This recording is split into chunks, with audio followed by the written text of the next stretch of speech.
Masih ada kebingungan kah? Apa? NCD atau tobacco control gitu? Nah ya, jadi maksudnya gini, karena donornya itu adalah dari CDC, ya kan? Kemudian mereka requirement-nya itu adalah pemanfaatan data GTSS, yang itu isinya tobacco control. Ya, jadi semakin banyak kita memanfaatkan data dari GTSS, maka kemungkinan semakin, ya itu salah satu skor penilaian gitu maksudnya. Jadi kalau Anda beralih ke NCD, kemungkinan pakai datanya kan lebih kecil. Ya tidak menjamin kemudian bahwa kalau pakai GTSS kemudian pasti diterima juga enggak. Tapi maksudnya salah satu kriteria penilaiannya adalah pemanfaatan data GTSS-nya. Oke? I guess as I understand, one of the questions is how do we use behavior as an outcome, when we're doing an epidemiologic or observational study, which I think is an excellent question, because normally in epidemiology we're looking at some kind of exposure in relation to an outcome that's like a disease. Yeah. Jadi teman-teman yang dari epidemiologi kami memahami bahwa agak sulit biasanya karena di kuliah Anda mungkin outcome-nya adalah diseases kan. Jadi perilaku merokok itu jadi exposure-nya, kemudian outcome-nya disease. Nah, dalam penelitian ini diharapkan justru outcome-nya itu adalah tentang perilaku merokoknya. Sehingga nanti Anda harus cari ya faktor-faktor yang mempengaruhi sebelum perilakunya. Jadi kalaupun ada NCD-nya nanti jadikan semacam background aja. So I would just add, but we can take those same methods we use in epidemiology for looking at exposure and disease and apply them to other variables. So we're not limited to just looking at diseases as outcomes. So it's actually very common now to look at behavior as an outcome. So More questions, I'm not that good. Oke, jadi sebetulnya bisa diterapkan prinsip epidemiologi teman-teman dengan outcome-nya itu adalah perilakunya. Jadi outcome-nya perilaku merokoknya itu jadi disease-nya, jadi penyakitnya.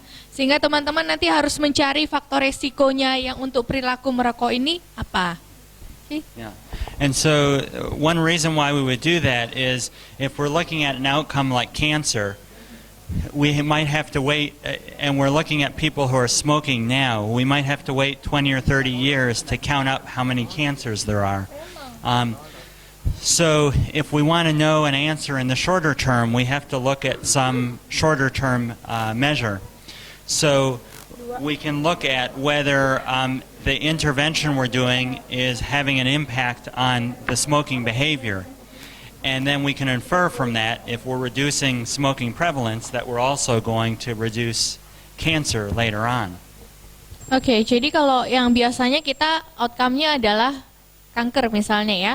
Kemudian tadi Pak Mark menjelaskan bahwa kita bisa melihat misalnya outcome-nya itu bukan impact akhirnya, tapi yang tengah-tengah, misalnya prevalensi merokoknya. Jadi teman-teman bisa melihat prevalensi merokok dengan melakukan evaluasi pada program gitu. Misalnya data sebelum program dan sudah intervensi itu bagaimana prevalensinya, bagaimana. Nanti akhirnya dikaitkan dengan penurunan perokok, penurunan prevalensi kanker gitu. Tapi yang prevalensi kankernya ini tidak terlalu jadi fokus kita. Fokus kita yang di titik ini sampai prevalensi merokoknya. So, and just one more thing. So, the data that you're working with, the Global Tobacco Surveillance System, really tracks people's knowledge, their attitudes and behavior around tobacco use. And so again, the reason we're interested in that is because it gives us a measure now of what's happening, which will allow us to predict the potential for disease in the future. So we want to see what we can do now to change that behavior so that we can reduce the disease incidence in the future. Okay. Jadi teman-teman yang misalnya survei yang Global Tobacco Surveillance System data itu sebetulnya punya banyak sekali variabel yang terkait merokok, baik dari sisi pengetahuan, sikap maupun perilakunya. Jadi sebetulnya dari hasil itu diharapkan bisa memprediksi nanti kira-kira penyakitnya itu akan jadi seperti apa dengan misalnya kondisi Indonesia sekarang pengetahuannya seperti apa, kemudian sikap perokok seperti apa dan perilaku merokoknya seperti apa, nanti bisa memberikan estimasi besoknya seperti apa. Misalnya sekarang perokok mudanya makin banyak, jadi nanti kita bisa tahu mungkin dalam 20-30 tahun lagi nanti kejadian NCD-nya seperti apa, seperti itu. Sebagai tambahan, I add something because I did something with Dr. Fatwa. Jadi tadi saya bersama Dr. Fatwa dan tim mencoba untuk mendownload GATS itu seperti apa, memberikan gambaran. Jadi teman-teman datanya itu sangat ekstensif dan teman-teman bisa dapat raw datanya dalam SPSS, SAS ataupun Stata. Dan kami cek untuk yang 2011 itu tadi ada variabelnya sekitar 290 ya Bu, 280 variabel. Kemudian jumlah respondennya itu ada 8.000. Jadi datanya itu luar biasa kaya sebetulnya. Kalau cuma satu orang mengambil 2 variabel atau 3 variabel itu rasanya masih sangat mungkin. Demikian Bu Fatma, do you have anything to add more? Oke. Nanti kalau kita mau diskusi lebih lanjut, silahkan sekarang mohon dituliskan dulu. They're going to write down their topics in bahasa Indonesia and English. Is it in Indonesia we use the same questionnaire like in CDC, the standardized questionnaire, or we use the revised? I mean Indonesia, the color of Indonesia in CDC map is orange, so Indonesia use the revision, the revised questionnaire. So I want to know the real questionnaire that we used while we studied GYTS in 2009 and 2006. So I don't know off the top of my head, but we can probably find out off of the website. But one point I would make is the goal of the GATS and GYTS is to use basically the same questions across all the countries. So that allows us to draw comparisons across them. So it's important to use those same standardized questions. So the revision may include some changes or some new questions, but it's not going to be dramatically different, you know. Masih ada lagi nggak?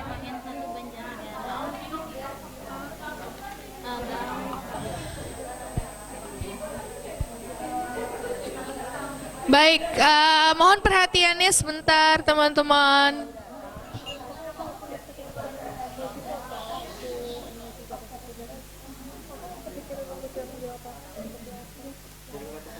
Yang ada bahasa Indonesia nggak apa-apa, nanti di question mark jadi kasih tanda tanya.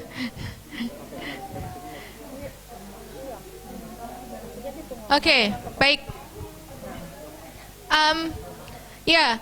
Sementara kita menunggu review Pak Mark dan Bu Kalina tentang topik-topik Anda, mari kita melakukan evaluasi dari apa yang sudah teman-teman kerjakan di lapangan.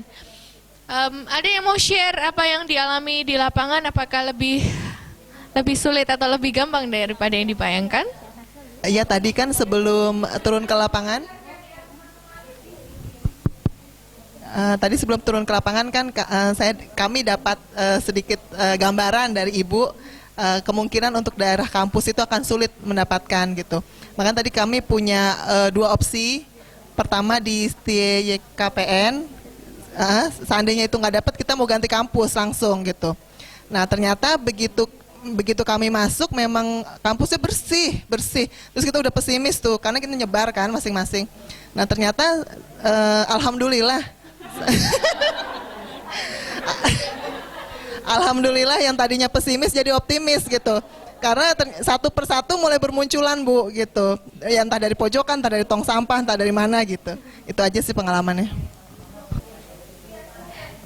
Iya, kami tadi kelompok 3 melakukan survei terhadap media promosi di luar ruang yang kami lakukan di sekitar Jalan Seturan sama Babarsari.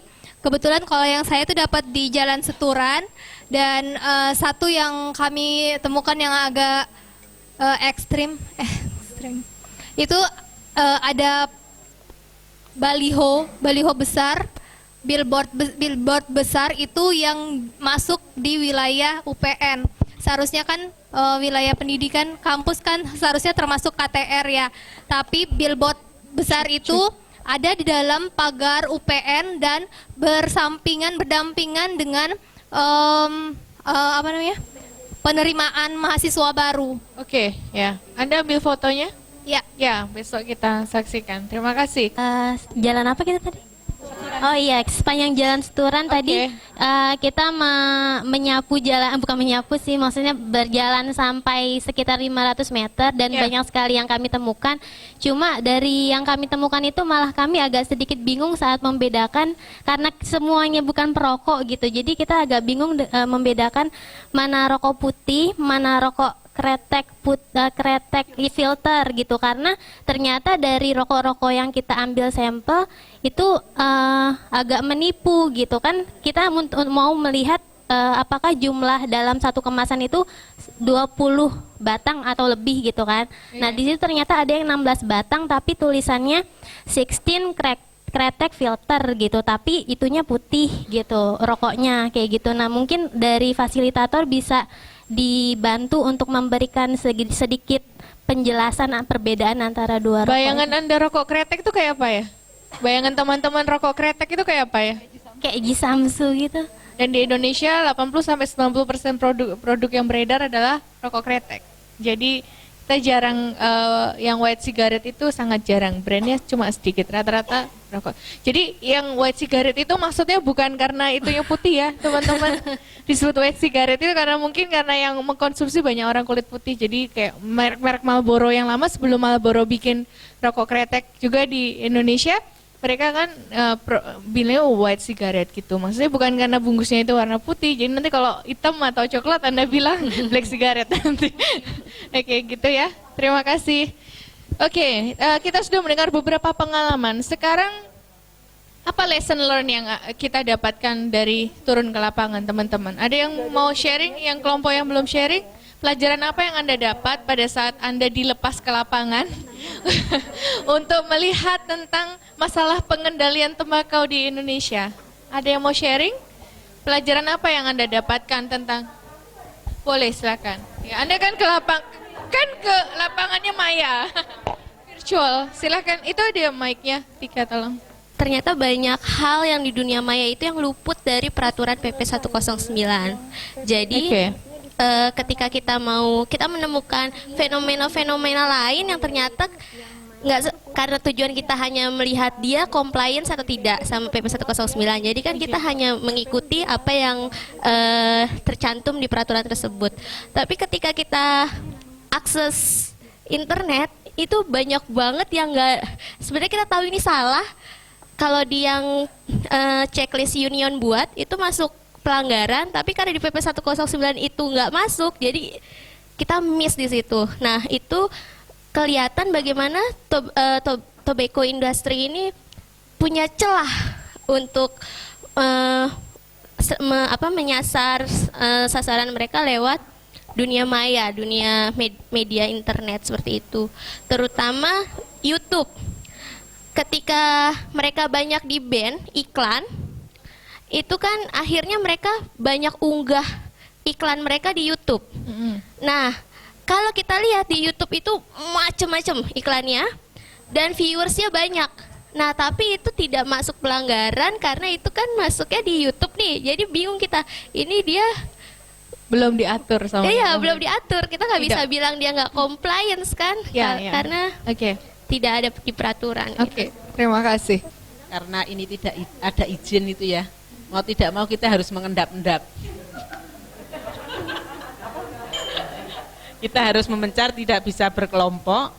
Dan itu pun pada saat ke sana, saya dan Mas ini ditegur gitu ya. Tapi karena saya orang Jawa, ini Pak saya, ini apa istilahnya? Saya baru mengantar mahasiswa ini gitu ya.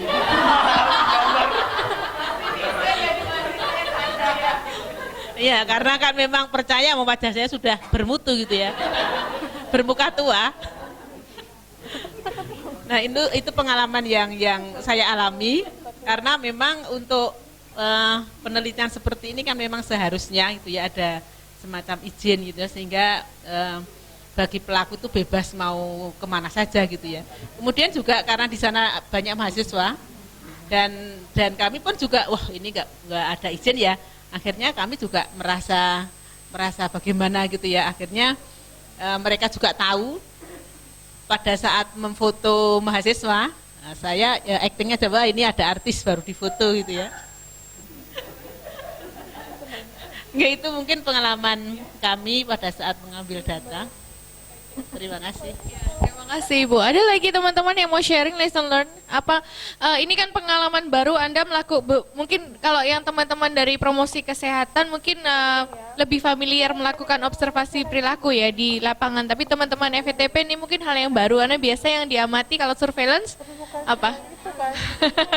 Ya penyakitnya, lingkungannya, tapi bukan perilaku orang, bukan ngintip-ngintip ini ada orang merokok nggak ya di sana gitu. Tidak pakai jurus mengendap-endap ya karena pasti di. Oke, ada lagi kelompok yang sebelah sini ada yang dialami tadi di lapangan lesson learn Anda melakukan pengamatan perilaku ataupun media. Sharing aja tadi. Karena kita disuruh nyari iklan rokok ya, kita tuh jadi semua kayaknya iklan rokok gitu. Begitu warnanya hitam gitu kan.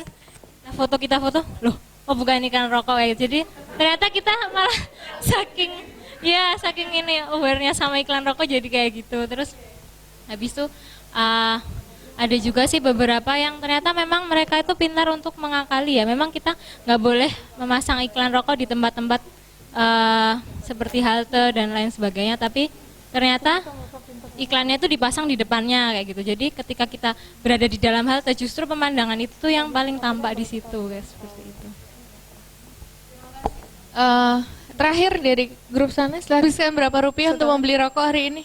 12.000 ya, demi memuluskan aksi kami tadi terpaksa kami membeli sebungkus rokok sekaligus menjadi media kami untuk sedikit bertanya kepada mereka yang merokok yang kami ketemui. Ternyata memang gambar ini beda banget persepsinya. Ada seorang bapak yang kita tanya gambar ini gambar apa ya? Ini gambar dada yang di iya. kelihatan paru-parunya yang udah hitam. Beliau waktu tanya ini gambar apa Pak? Gambar asap ya? Gitu katanya. Kemudian gambar yang ada bibir itu, yang gambar ada kanker mulut, gambar ulat katanya. Kata yang kami wawancara itu. Jadi ternyata gambar, mungkin alangkah baiknya kalau ditambahkan lagi keterangan itu menyebabkan kayak ini kanker paru, lebih jelas bagi mereka yang awam. Karena yang ngerti mungkin orang kesehatan, tapi kalau awam tuh ternyata tidak semuanya mengerti maksud gambar ini dan apa gitu. Ini kan gambarnya udah nggak ada kepalanya, jadi nggak kelihatan ini dada manusia atau apa gitu ya. Jadi mereka mungkin nggak begitu paham. Oke, Ya. Terima kasih. Pengalaman Anda di lapangan ternyata yang kita bayangkan sebagai petugas kesehatan itu beda ya. Kita pikir pictorial warning itu udah hebat ya, tapi ternyata masyarakat kita masih nggak terlalu paham dengan itu. Jadi kalau saya boleh mengambil beberapa kesimpulan teman-teman, sebetulnya yang teman-teman kerjakan di lapangan itu adalah latihan, memberikan gambaran pada teman-teman bahwa kalau mau melakukan penelitian dalam bidang pengendalian tembakau, tobacco control, kira-kira salah satu yang bisa dikerjakan adalah seperti itu gitu. Jadi tidak melulu Anda duduk di ruangan kemudian berkecimpung dengan data, tapi juga ke masyarakat, melihat bagaimana medianya. Dengan Anda ke lapangan ini adalah salah satu photo voice itu salah satu metode yang bisa Anda lakukan kalau Anda mau melakukan misalnya apa sih pendapat remaja tentang iklan seperti itu, bisa memakai metode photo voice. Jadi ini sebetulnya salah satu cara untuk kita melakukan penelitian di dalam bidang tobacco control. Dan tentu saja pengalaman yang cuma 2 jam tuh nggak cukup ya teman-teman. Jadi diharapkan nanti ada lebih banyak lagi teman-teman yang bersama-sama dengan kami untuk melakukan banyak riset di dalam bidang pengendalian tembakau. Prof. Hadi, ada sesuatu untuk review photo voice? Terus tadi ada lagi apa lagi? Yang tadi yang di respondennya Pak, yang saya tanyai apa? yang Anda tanyai kan, Anda kasih lihat gambar kan? Iya, ada jawabannya 2. apa? Yang pertama seorang bapak, beliau tukang parkir, lagi sementara merokok. Yang kedua adalah anak muda ya, di sebuah warung burjo gitu. Jawabannya Yang pertama, yang bapak itu ketika saya perlihatkan yang gambar ini, kebetulan ini yang kami punya, yang kami beli tadi. Anda dapat gambarnya dari mana? Ini Pak kami beli tadi. Belinya di Alfamart dibungkus rokok. supaya kami Ya, bisa ya, bisa foto di Alfamart. Ya. Jadi beliau bilang ini gambar asap gitu. Jadi yang kedua itu yang respondennya itu cowok-cowok sekitar umur 20-an Ya. itu rokok dia sendiri yang kami pinjam untuk kita Ya. tanyakan ini gambar apa. Yang kanker mulut itu menurut dia itu gambar ulat. Gambar ulat ya. Nah, makanya kan kita sebenarnya mengajarkan yang namanya communication pretesting. Ya kan? Kita orang kesehatan itu kan sering sekali, padahal kan pesan itu untuk tadi, kalau komunikasi kan target kelayakannya itu harus jelas. Siapa sih sasarannya? Ya, makanya kita kan harus melakukan segmentasi sasaran itu. Itu harus dibuat sehomogen mungkin. Kenapa? Kalau dia itu homogen, kita memberikan komunikasi orang yang homogen kan persepsinya mungkin relatif lebih sama, gampang, ya kan? Tapi kalau Anda tadi target kayaknya ada yang pendidikan tinggi, ada yang buta huruf, ada yang ini. Kita sebagai strategi komunikasi kan agak susah, ya. Nah, di situ tadi sebenarnya masukan untuk kita, ya. Loh, ternyata tadi kan si target kayaknya pada waktu disuruh melihat gambar itu katanya ulat. Padahal orang kesehatan kan maunya dia tahu kanker. Itu. Nah, di situ tadi yang kalau kita melakukan communication pretesting itu kan yang kita nilai tadi pertama comprehension, pemahaman orang itu, ya. Yang kedua itu attractiveness, daya tarik dari pesan itu. Ketiga itu acceptance, kemudian yang terakhir persuasiveness. Jadi kalau itu di follow up, loh, kalau Mas tadi bilang ini kan bukan ini, tadi kata Mas ulat ya. Nah, kalau saya yang saya maksudkan itu tentang kanker paru, ya. Mas yang tahu kanker paru itu apa, ya? Ya kan? Itu kalau mau digambarkan kira-kira gambarnya harus apa toh? Ya kan? Harus pakai tulisan apa enggak? Ya. Nah, itu Anda lakukan, ya kan? Sehingga kita nanti bisa lebih dapat gambaran itu. Ya. Nah, itu di dalam teknik tadi pengembangan media, teknik komunikasinya, ya. Ya, tapi itu tadi kan pengalaman itu bagus tuh. Nah, tuh berarti kan itu kan kita nggak cocok kan? Orang kita bilang orang suruh lihat paru-paru malah dia ngeliatnya ulat. Ya kan? Ya. Sama nanti kalau di dalam Anda tadi itu orang-orang itu marketing itu, ya kan? Misalnya kan kita sekarang menggunakan tadi kan dengan cara menakut-nakuti kan? Itu kan kalau dalam komunikasi nanti namanya peer arousal technique. Ya kan? Ya. Nah, itu kan kalau di Amerika kan sudah banyak penelitiannya. Nah, kalau di kita, di budaya kita gimana? Kalau kita menakut-nakuti itu malah bagus atau malah tidak? Nah, itu kan harus dilakukan. Itu yang kemarin Pak Ansari ya, melakukan itu ya. Nah, itu kita harus lakukan. Ya, jadi ini kan Anda bekal-bekal Anda ini itu bisa nanti menjadi tadi dasar-dasar kalau kita melakukan bidang ya komunikasi, bidang advokasi, bidang banyak dilakukan. Makanya kita banyak juga menggunakan teknik-teknik kualitatif ya tadi dengan mengamati ya kan, dengan wawancara mungkin juga dengan apa tadi yang dilakukan tadi kan wawancara ada, observasi ada apa lagi? Foto dengan foto ya kan. Ada nggak yang Anda wawancara itu orangnya itu misalnya karena ketemu ya kan di situ baru kita wawancari gitu. Jadi kan intercept ya, namanya intercept interview ya. Jadi kita anggap orang ini mungkin tahu tentang hal itu, begitu kita ketemu kita tanya. Tapi kalau misalnya orang itu nggak cocok, ya nanti kan kita tanya, Mas kalau saya pengen nanya atau Mbak ya, ini orang yang tahu tentang banyak merokok yang mana? Itu pakai snowballing nanti gitu. Ya kan? Oh dia bisa ini ya, itu kan banyak dilakukan kalau untuk HIV AIDS, untuk itu ya kontak seksual dan sebagainya. Karena yang tahu kan mereka kan, siapa dulu tamunya, siapa itunya misalnya seperti itu. Ya. Jadi sebetulnya kalau menurut jadwal ya jam kita sudah selesai. Tapi kami menawarkan apakah teman-teman bersedia memperpanjang sekitar 30 menit untuk mendengar review dari pakar kita mengenai judul. Oke. Ya. My bahasa Indonesia is tidak bagus. So kiri kanan, that's about as all. So hello, okay. So I just have general, sort of 4 general areas that I noticed as I looked through all of your questions. First of all, really great job in articulating questions after just sort of 2 days of thinking about this data and how to use it. There are some really impressive research questions there. So great job so far. I'm really looking forward to actually seeing the. Kalina mengatakan bahwa Pertama, secara garis besar beliau menemui bahwa ada banyak topik-topik yang sangat menarik dan interesting, dan menurut beliau itu hal yang sangat hebat karena teman-teman cukup baru dengan tobacco control, tapi dalam 2 hari bisa menemukan topik itu.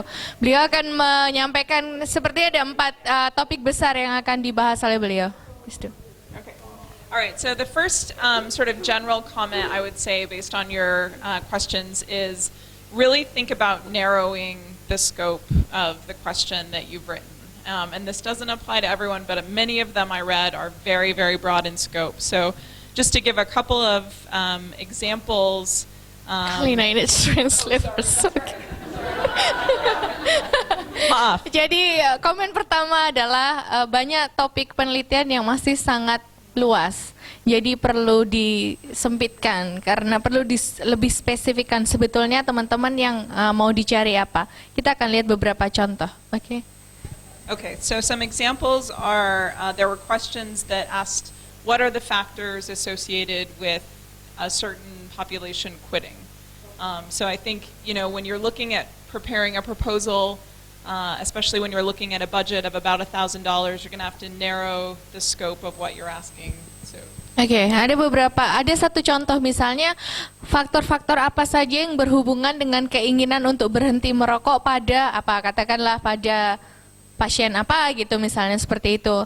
Nah, menurut review beliau mempertimbangkan bahwa akan waktu yang sangat pendek, kemudian mungkin dana yang terbatas, misalnya Anda beruntung dapat grant itu $1,000, rasanya itu untuk melihat faktor-faktor apa saja itu akan tidak cukup waktu, dana dan sumber daya. Jadi lebih baik mungkin disempitkan saja. Another Can so you give an example like what should like they decide one factor or something? yeah, that's exactly. Okay. So smart. Thank you, Kalina. Yes. So one example Yeah. was someone looked at, you know, what affects junior high school students, what makes them take up smoking, and maybe within that you can narrow down what junior high school students mean. So are you going to look at boys? Are you going to look at girls? Are you going to look at people in, you know, one grade versus another? Are you going to look at whether they come from homes of parents who smoke, that kind of thing. So I think just generally there were some broad statements looking at factors associated with either uptake or quitting, and I would narrow down the audience. So maybe. Iya, jadi salah satu contoh lain adalah misalnya faktor-faktor yang mempengaruhi remaja SMP merokok. Itu kan sangat luas gitu. Jadi beliau mengusulkan harusnya skopnya dipersempit. Kalau Anda mau cari faktor, junior high school yang seperti apa, misalnya pada remaja laki-lakinya atau remaja perempuannya, atau dilihat karakter anak SMP apa, misalnya bisa dilihat. Saya pernah dengar misalnya yang datang dari keluarga yang broken home misalnya, atau pada remaja SMP yang what do you say the last part? I forgot. Jadi pada remaja SMP yang Anda batasi skupnya gitu. Jadi tidak hanya remaja SMP, tapi remaja SMP yang karakternya seperti apa? Oh, I remember. Yang orang tuanya merokok misalnya. Jadi faktor yang mempengaruhi misalnya remaja SMP, inisiasi merokok pada remaja SMP yang mempunyai ayah perokok misalnya gitu. Jadi sangat lebih narrow gitu. Jadi udah tahu bapaknya merokok, anaknya kemungkinan besar merokok kan kita udah tahu. Tapi faktor apa lagi? Soalnya kan ada bapaknya merokok tapi dia tidak merokok gitu. Jadi nanti Anda lihat di situ, gitu ya. Okay. So the next kind of general topic that I would look at is really thinking about the GATS or the GYTS data and what variables are available to you within that data set when you think about the scope of your research question. Hal yang lain lagi yang bisa teman-teman kerjakan adalah melihat seperti penugasan pertama sebetulnya survei GATS atau yang GYTS yang Global Youth. Di sana kalau Anda download datanya, di situ ada sudah ada variabel-variabel apa yang sebetulnya Anda mau. Jadi lebih spesifik karena datanya sudah ada. So there were some great questions in the the pile that I really loved about things like tobacco farming and attitudes towards smoking in tobacco farming communities, questions about parental attitudes, about their sort of the exposure of their kids to smoking, and sort of like things like the role of teachers in cessation or in anti-smoking messaging. I love all of those questions, but I think it will be hard to specifically look at those within the data variables that are available in GATS or GYTS. So. Iya, ada beberapa pertanyaan yang beliau sangat tertarik, misalnya yang tentang persepsi masalah rokok pada petani tembakau misalnya, atau perilaku merokok pada petani tembakau. Jadi beberapa yang mengambil komunitas tembakau. Menurut beliau itu akan, karena datanya nggak ada di GYTS, jadi Anda nggak bisa pakai data GATS juga karena tidak ada populasi petani tembakau di dalam survei itu. Itu. Oke. So just my final point to build on that, and then I'll turn it over to Mark, is when you will need other data sources to supplement what's available in GATS or GYTS, as you build your proposal, really think about where those data might come from. So I saw a few great questions on economics and sort of health costs related to tobacco use. Again, that's a really, really important research area, but think about where the economic data will come from. And think about, too, if you can narrow to a specific city or narrow your question to get that data a little more easily. So when you're looking outside of GATS or GYTS, just think really critically about where that data will come from, if it's your own data collection or if there are data sources available. So long. I'll stop. Ringkasannya. Ya, jadi ada beberapa topik menarik yang sudah menggunakan data dari GATS maupun GYTS, kemudian menambahkan variabel lain yang akan dicari sendiri, misalnya hal-hal terkait ekonomi.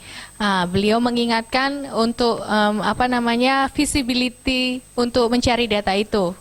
Data-data ekonomi apakah Anda bisa dapatkan gitu. Jadi pada kasus ini sudah sangat dihargai menggunakan data GATS dan GYTS, tapi pastikan Anda memang bisa dapat data-data itu. Seperti yang kemarin disampaikan oleh Dr. Kosen bahwa untuk kita tidak terlalu mudah mengakses data nasional, lebih gampang kita dapat data Indonesia di CDC US daripada data di Balitbangkes. Itu kenyataannya, kemarin Dr. Kosen mengatakan demikian. Itu dari Bu Kalina. We're going to Mark. So I agree with Kalina that there were some really great questions, and I think creative and interesting questions in that we saw. But I have a few minor suggestions. So first, okay, do you? Jadi menurut beliau ada beberapa topik yang sangat menarik untuk diteliti yang tadi di judul-judul dikumpulkan, tapi beliau ada beberapa minor suggestion, pendapat yang ya mungkin perbaikan kecil aja. Okay, Mark. So one, along with being more specific, as Kalina mentioned, I'd suggest selecting just one question. Some of you actually had listed two questions or two topics, and I would just urge you to stick to, choose one and stick to it to keep it manageable. No, two of them actually had two different questions or two different topics. Ya, ada beberapa yang mengumpulkan pertanyaan penelitian beberapa yang itu sangat berbeda. Jadi beliau mengusulkan untuk memilih salah satu aja yang menjadi fokus penelitian Anda, karena tidak mungkin rasanya dengan sumber daya yang kita miliki tidak bisa menjawab semua yang kita inginkan untuk dijawab. Jadi lebih baik memilih satu pertanyaan yang memang betul-betul Anda ingin teliti. Okay. And to make the title more specific, one suggestion I would have is to make sure that the title says something about what it is you're going to do, what's the population you're going to look at, and where are they. So, Mark, this is very long questions. Okay, what is the point? Kayaknya dengarkan tadi ya. Jadi populasinya harus sangat spesifik. Jadi populasi yang tertentu, mereka yang mungkin tinggal di mana gitu misalnya, atau mereka yang melakukan apa. Jadi tidak hanya seperti yang disampaikan Bu Kalina, tidak cukup hanya remaja SMP titik, tapi yang seperti apa. Jadi karakteristiknya lebih spesifik. So the other suggestion I would have is you should, you have the title. The next step would be to think about turning that title into a research question and thinking, is there a hypothesis that you might pose based on that question? And I think this will help to focus the question. As Kalina had suggested, you want to not just study all the determinants of youth smoking, but maybe you want to focus on one particular factor, like friend smoking. Is a friend smoking an influence on youth smoking? Ngerti kan ya? Nggak usah diterjemahin. Oke, Mark. They understand. Yeah, my job is very easy. So, kalau nggak ngerti angkat tangan aja, nanti dijelaskan lagi sama beliau, bukan sama saya. If they don't understand, they just can raise their hand and then they can ask questions to you, not me. Good. So, so a number of the proposals had said they were going to you were going to study relationships between X and Y, or study determinants of behavior of youth smoking. So if you can narrow that down to a specific factor or group of factors that you're interested in, I think that will definitely help. Ya, intinya teman-teman tadi yang Pak Amar sampaikan bahwa setelah punya topik penelitian, mestinya yang dilakukan selanjutnya adalah membuat pertanyaan penelitian dan kemudian hipotesis. Itu akan membantu untuk lebih menyempitkan topik Anda. Jadi yang seperti misalnya youth smoking, kan tadi banyak judulnya faktor-faktor yang mempengaruhi perilaku merokok gitu. Jadi mungkin bisa disempitkan lagi. Jadi faktor perilaku merokoknya siapa, sehingga Anda bisa ketemu hipotesis faktor yang mana. Jadi hanya misalnya pengaruh satu variabel ke variabel lain gitu. Jadi sangat lebih spesifik. So so just a couple more points. So and then to pick up on the point about using data from outside the GTSS, I think a few of you had proposals that actually, where you wanted to collect additional data on your own, such as through a qualitative interview or questioning people in in an area about their attitudes. So I would just caution that if that's your proposal, you need to think very carefully about exactly what your methodology is going to be for that. So in your full proposal, when you write it, you're going to have to give a very detailed description of exactly how you're going to go about conducting those interviews or collecting data if you're actually collecting your own data. Paham ya? Jadi yang akan melakukan pengambilan data tambahan selain data GATS atau GITS, atau yang mungkin tidak menggunakan data GATS GITS karena itu merupakan topik Anda sendiri untuk tesis misalnya, itu Pak Mark mengingatkan bahwa di dalam proposal itu Anda harus tuliskan dengan jelas bagaimana cara pengambilan datanya. Misalnya mau in-depth interviewnya itu ke siapa? Kalau mau fokus group discussion, misalnya kelompok wanita yang seperti apa, misalnya usianya berapa, dari kalangan apa gitu. Jadi dalam metodologinya Anda harus sampaikan detail nanti di dalam proposal yang akan direview oleh para facilitator. Next. So okay, and then just finally, I noticed that there's some of the proposals seem to. It wasn't clear whether the project is going to be primarily describing patterns of tobacco use, or if it's really going to be looking at factors that influence tobacco use. So I think there are kind of two different approaches. One is you could do a study that's solely just descriptive, that's describing, the population, who smokes, which age group is most likely to smoke, are boys more likely to smoke than girls? The other approach is to identify, factors that influence smoking behavior, such as exposure to tobacco advertising, or smoking in the home and that sort of thing.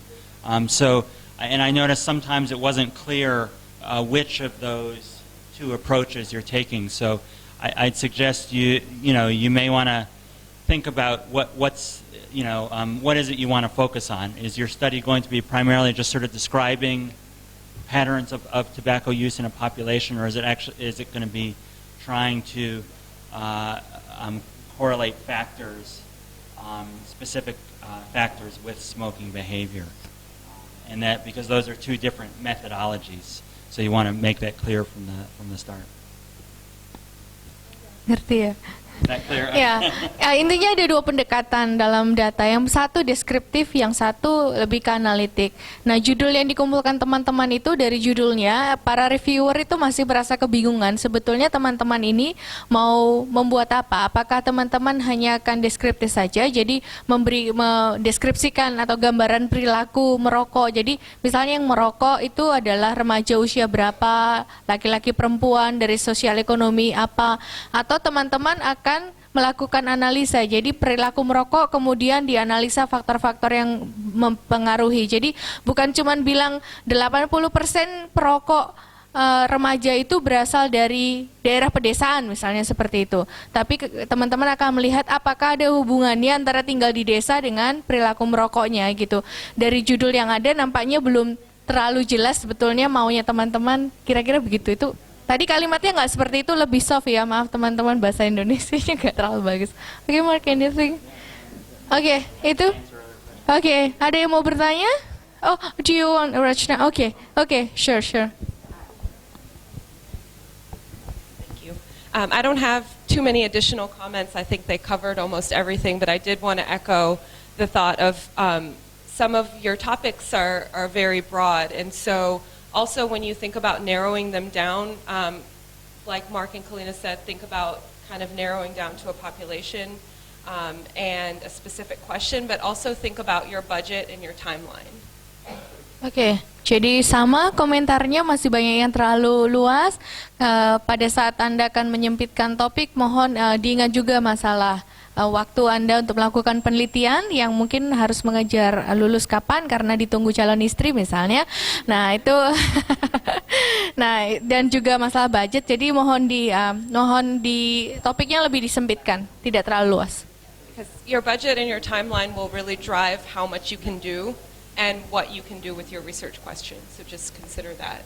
Ya, mohon dipertimbangkan dua hal itu, masalah budget dan timeline. Apalagi mungkin Anda yang akan nanti mendapatkan grant misalnya, itu mendapatkan hibah penelitian biasanya kan ada batasan waktu. Saya kurang tahu kalau CDC, kalau nggak salah 6 bulan, jadi harus selesai saat itu.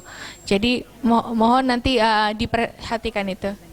And just one additional thought, I noticed for many of you, you are looking or you're planning on looking at very specific populations or specific areas.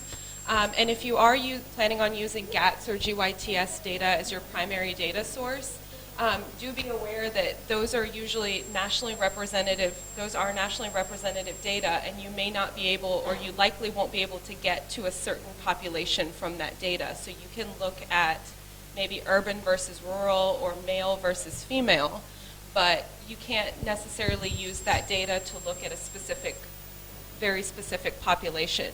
So if you are planning on looking at a very specific area or population, you may have to look for another data source or collect primary data. Oke, ya, jadi kalau teman-teman berniat untuk menggunakan data dari GATS dan GTS, karena data itu nasional, tapi itu tidak dilakukan di seluruh provinsi gitu teman-teman. Jadi teman-teman tidak akan dapat data misalnya Jawa Tengah atau daerah penghasil tembakau, tidak akan seperti itu. Jadi yang akan didapat itu misalnya perbedaan antara urban, perkotaan dan pedesaan itu akan ada, kemudian antara laki-laki perempuan gitu seperti itu. Tapi kalau yang sangat spesifik nggak ada. Seperti misalnya GTS teman-teman itu hanya dilakukan di beberapa kota besar di Indonesia, jadi tidak seluruh provinsi. Nah kalau teman-teman membutuhkan itu mungkin harus mengakses data yang lain, data nasional kita, entah Riskesdas atau Susenas atau apa. Jadi tidak ada di GTS dan GATS. Okay, thank you Rachna for the sharing. Mai, do you have anything to say? Daripada training ini kan sebenarnya ingin mengubah perilaku supaya orang tidak merokok. Nah kemudian kita tahu proposal yang Anda dapat itu cuma berapa sih? 1000 US, 10 juta cuman kira-kira. 13 juta kira-kira. Nah dengan uang 13 juta itu kira-kira apa sih yang bisa, apapun topiknya, tapi bisa mengubah perilaku. Jadi lebih ke arah ya mengubah perilaku ya, tujuannya intinya itu kan. Jadi bukan menurunkan angka kesakitan atau bukan itu kan, bukan. Mengubah perilaku seperti itu. Jadi pikirkan yang lebih spesifik dengan uang 13 juta, nggak usah muluk-muluk, tapi tujuannya, salah satu tujuan untuk mengubah perilaku itu bisa terjawab lah dengan mungkin nggak usah survei-survei gitu, nggak mungkin dengan 13 juta kita melakukan survei, mungkin fokus grup atau apa seperti itu. Ya. Buat intervention pilot gitu gimana menurut Prof? Bisa juga. Bisa mungkin ya. Tapi pasti kan itu katanya tadi dalam menghitung budget itu juga mesti detail. Nah, itu visible atau enggak tinggal 13 juta. Satu sekolah aja kali, jangan muluk-muluk ya, tapi ada evaluasinya ya. Tadi Prof Hadi ada pertanyaan yang 30 hari, mungkin Pak Hadi mau tambahkan? Ya, kalau saya sih mungkin ya. Kalau advice-nya secara umum ya dengan $1.000 ya, kan kita bisa pakai data sekunder ya. Jadi you coba ya kan, kalau tadi yang perilaku, you lihat ya teori-teori perilaku itu ya. Kemudian yang kira-kira ada variabelnya ada di sini apa? Ya, bisa pakai seperti itu ya. Itu kalau mau data yang kuantitatif ya. Tapi kalau yang kualitatif, misalnya saya kasih contoh ya.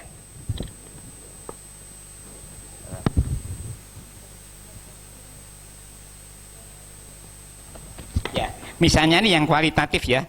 Salah satu temuannya itu kira-kira 3 di antara 10 perokok ya itu akan berusaha untuk berhenti merokok. Ya kan? Nah, 3 di antara 10. Sekarang kita bisa nggak kebayang nggak nih ya? Kira-kira usahanya itu apa sih untuk berhenti merokok itu di mata mereka itu? Ya kan? Nah, you kan bisa pakai tadi. Misalnya in-depth interview atau pakai FGD, kamu cari orang-orang yang merokok dan pengen berhenti merokok. Katalah ada mahasiswa misalnya 6 orang, kita di satu kelompok, ya kan? Kenapa sih kalian mau berhenti merokok itu apa? Ya kan? Kita dengar kan sebabnya apa ini apa. Loh, terus caranya gimana? Ya kan misalnya macam-macam gitu ya. Ya kan bisa dapat informasi kan? Itu kan baru satu kelompok nih. Terus Anda pengen kaya lagi, aku cari 6 mahasiswa lagi misalnya dengan kriteria yang sama misalnya, ya. Jadi kan tadi dari yang kelompok pertama kan, you punya ide itu. Oh, variasinya kayak gini, usaha yang dilakukan kayak gini ini. Sama 30 hari yang lalu, pernah nggak lihat di televisi? Terus ada lagi kan? Pernah nggak dengar di radio? Ya kan? Ya. Nah, itu kan paparan terhadap mass media. Kalau you bikin skor, ya kan? Dibikin indeks. Oh, misalnya ada 5 pertanyaan, ya, kata yang tiap terpapar 1, ya kan? Jadi kan bisa diskor tuh. Jadi nanti kan bisa dibuat paparan media massanya tinggi, paparan medianya rendah. Di sini kan tadi merokok apa tidak, ya kan? Bisa kebayang maksud saya, ya kan? Nah itu tadi kan informasi tentang bahaya rokok. Terus variabel di bawahnya kan informasi tentang satunya bahaya itu apa? Bukan, dia istilahnya di sini itu. Oh ini pernah melihat advertensi atau iklan, ya kan? Itu lewat berbagai media juga, ya. Jadi kan Anda nanti bisa bikin variabel paparan terhadap iklan, ya kan? Hubungannya sini merokok apa tidak, ya. Tadi kan paling nggak ya Anda bisa main 2 variabel, ya. Atau misalnya nih, karena ini datanya besar ya, misalnya kalau Anda belajar komunikasi kan ada teori, salah satunya kan pakai Rogers tuh, pakai Ayeta itu, ya kan? Ya, bisa nggak kita simulasi, ya kan? awareness. Awareness itu berarti hanya yang pernah mendengar doang, ya kan? Interest, ya kan? Pernah mendengar mungkin apa nih? Udah tertarik. Kita lihat variabelnya apa yang bisa ini. Ya, mungkin nggak lengkap. Itu kelemahannya pakai data sekunder, iya kan? Mungkin Anda lakukan apa yang ada, tapi bisa tadi. Mungkin kekurangannya pakai kualitatif, bisa juga seperti itu. Bisa melengkap maksud saya ya. Ya, jadi kalau Anda mau pakai kuantitatif, gunakan yang artinya apa datanya itu dari sini apa dari yang youth ya. Cuman kan Anda punya kelemahan kan, berarti kan tadi kan kalau Anda kan kalau nanti membuat tesis kan harus mulai dengan teori dulu, ya kan? Teorinya kan baru dibuat ukurannya. Ini kan dibalik, ukurannya sudah ada nih. Nah, direkonstruknya bisa enggak nih? Ya kan? Ya kan? Nanti kalau ada variabel-variabel yang enggak ada, oh variabel itu saya cari pakai kualitatif gitu. Bisa juga seperti itu. Ya. Itu teman-teman review dari beberapa reviewer kita. Dokter Nyoman, apakah ada mungkin masukan bagaimana melakukan like think big but act small because they think big and act big. Jadi bagaimana dengan keterbatasan dana dan waktu, topik Anda itu jangan terlalu lebar. Ya, terlalu lebar, tapi disempitkan sesuai dengan waktu dan dana yang tersedia. Jadi kalau kita bicara epidemiologi itu kan selalu kita bicara faktor risiko ya. Munculnya risiko itu kaitannya dengan perilaku itu apa? Ya, gitu kan? Perilaku.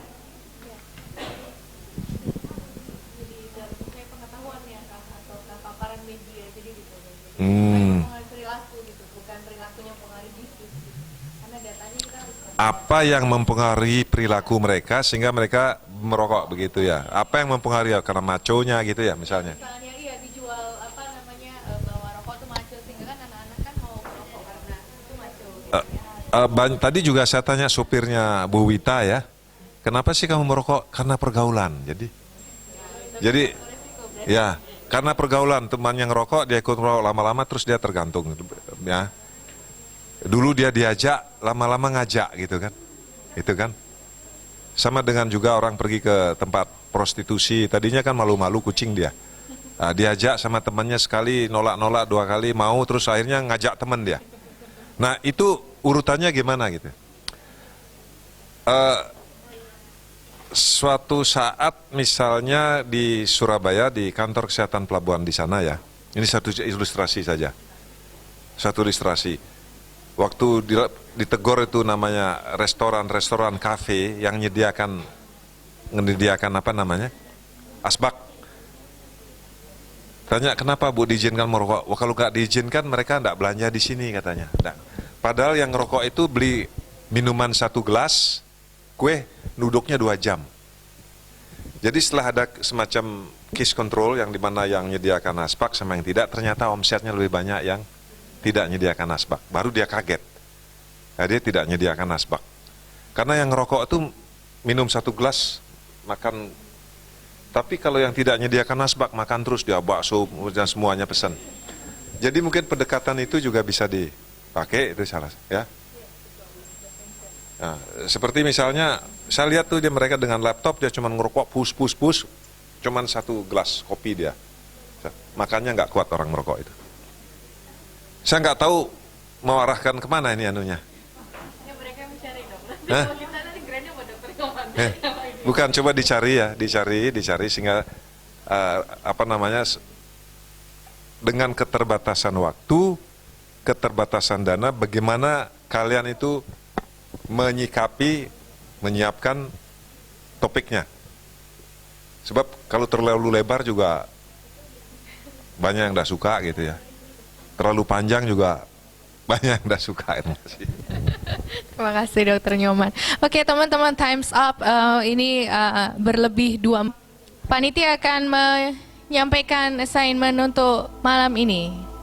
Jadi ini adalah tahap lanjutan dari pembuatan proposal teman-teman. Demikian ada pengumuman Mbak Sofi. Dea, besok kita mulai jam berapa? Oke, besok kita akan mulai jam 8 pagi di tempat ini.